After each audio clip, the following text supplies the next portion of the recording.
Kadaga, omumyuka Oulanyah ne ssaabaminista Amama Mbabazi ne bakomishona ba palamenti beevumbye akafubo ku palamenti. Kino kijjidde nga waliwo obutakkaanya wakati w'olukiiko lw'abaminisita ne palamenti okuyita ababaka batuule ku nsonga z'ababaka abakwatibwa ne kye bayita okujereegerera palamenti.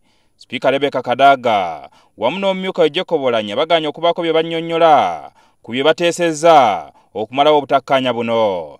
Oulanyah ye ayambalidde bannamawulire abamwezimbyeko n'abalangira okuzimbya ebigambo n'okwogera ebitali bituufu.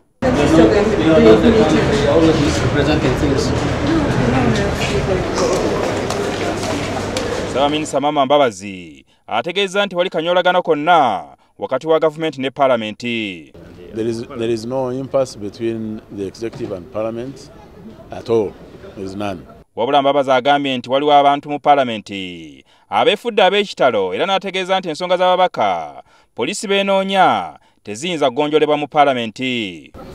It's true that some people sometimes behave or act in their individual capacities, and because they belong to institutions, people think they're acting on behalf of institutions, but it's not the case.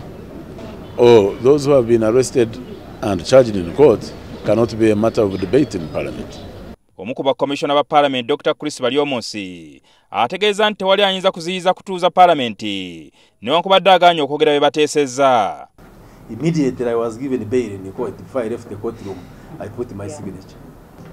But I think the issue of recording in Parliament is a constitutional issue. It is a procedure which is clearly laid out in our constitution. Dr. Waliomonsi ne ssaabaminista Amama Mbabazi tebali makambogo mu by'obufuzi. I think I follow the example of Jesus. That Jesus hated sin but never hated sinners. So at times we may disagree on some actions, on decisions, but as individuals we are not enemies, we don't hate each other. Dr. Waliomonsi yakwatibwa jjuuzi n'aggulwako omusango gw'okwekobaana okukusa sampo z'omubaka Nebanda e South Africa. Jingo Francis, NTV, Akawungezi.